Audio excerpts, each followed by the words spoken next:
On the sidewalk, Evelyn knelt, her hands blindly searching for her little heroes. Her frail fingers brushed against pavement, grass, and finally, hard asphalt. She felt a deep dimple. She gasped, then touched Zane's face, her fingers tracing the crescent-shaped birthmark on his temple, the same mark her late husband carried. Her voice broke. These dimples, that mark? Oh Lord, my grandbabies. Cars screeched as Evelyn, a wealthy, blind woman, stepped off a curb and into the path of speeding cars. Cars swerved and horns blared, but she was frozen by fear. Just as a vehicle bore down on her, 3 young children burst from the sidewalk. Zuri grabbed her trembling hand, Zane pulled her back by the waist, and Zola pushed her to safety. Together, the 7-year-old triplets shielded her from the traffic until the light turned red and the danger passed. Shaking, Evelyn looked up at her rescuers. "Who are you babies? Where are your parents?" The children proudly introduced themselves as the Roberts triplets, explaining their mother, Nia, was cooking at the Soul and Spice food truck across the street. The name hit Evelyn like a physical blow. Nia Roberts was the young woman her son, Marcus, had abandoned years ago, the same young woman Evelyn's own pride had driven away. A sleek car pulled up and an aide rushed to her side. Before he could whisk her away, Zane slipped a crumpled napkin into her hand. On it, he had scribbled 3 stars and a crooked heart.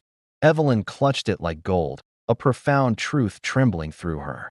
She watched as the children skipped toward the teal food truck, their laughter carrying on the wind. Nia's voice, strong and unforgettable, called out an order, and Evelyn froze. She tapped her cane against the truck and whispered, "Nia, I didn't know." The 2 women, once close, faced each other. Nia's tone was steady but edged with ice. "You pushed me out when I needed help most. You let your son walk away." Evelyn's voice broke. "I was wrong about everything. Please, forgive me." She offered support from her foundation, but Nia's bitter laugh cut her off. "My children are not a PR bandage for your empire. We don't need hush money." That moment, Marcus arrived, his face a thundercloud. "Nia, we need to talk." A cold silence met her words, then a click as he hung up. The story was already breaking.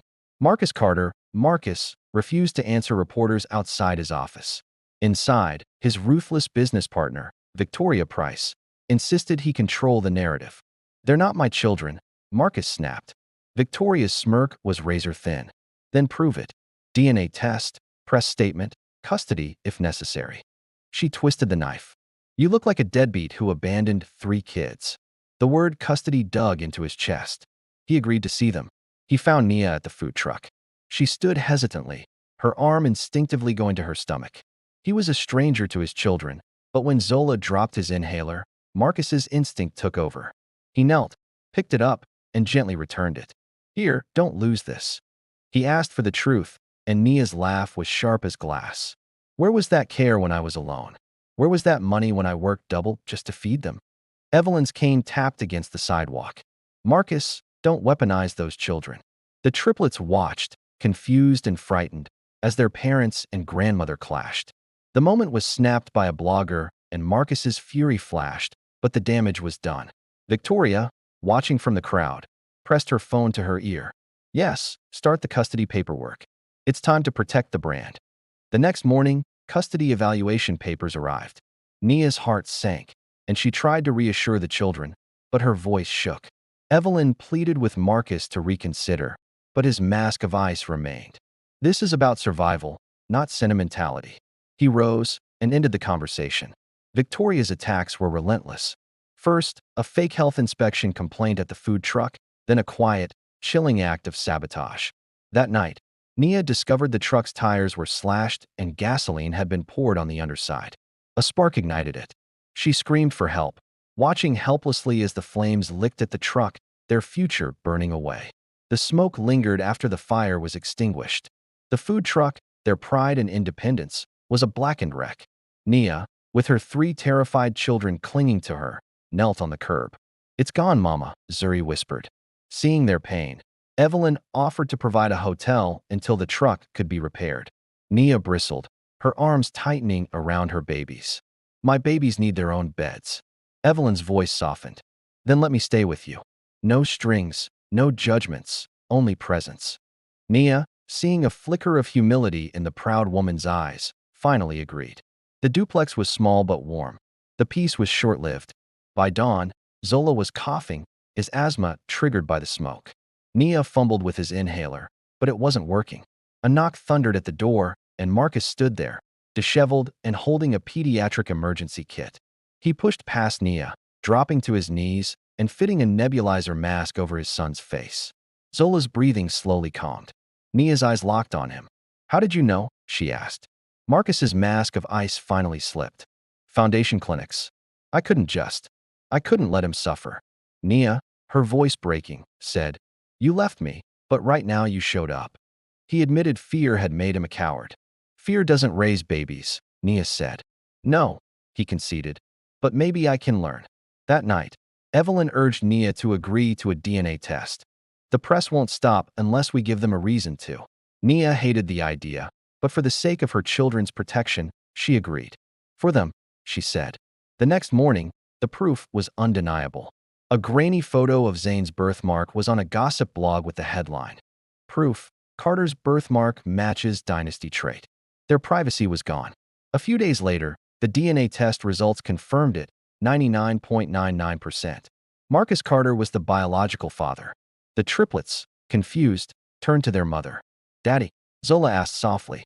Marcus knelt, his voice thick with emotion. "Yes, I am your father." Evelyn's tears spilled freely as she told the children she was their grandmother. The family, though broken, was beginning to fit together. But the press descended upon them. "Back up," Nia screamed.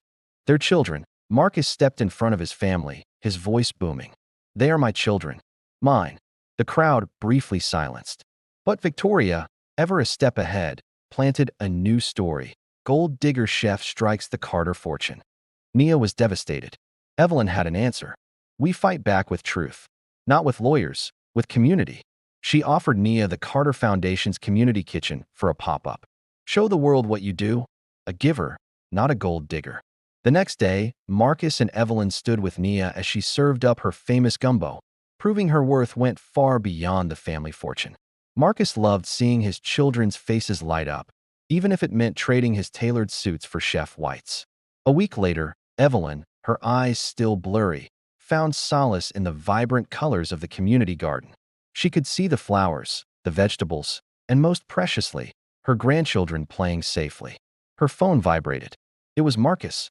"Mom, I have news," he said, a hint of triumph in his voice. The surgery date had come up and her room was filled with sunshine. Later that night, Marcus came home to find Nia waiting for him. He held up a piece of paper. Evelyn could see perfectly. "She could see us," he said, his voice rough with emotion. Nia smiled, her heart swelling with happiness for her friend and relief for herself. They were free from Victoria's web, their love stronger and their bond unbreakable. In the following weeks, Marcus balanced board meetings with bedtime stories. He attended school events, earning both admiration and envy from other dads.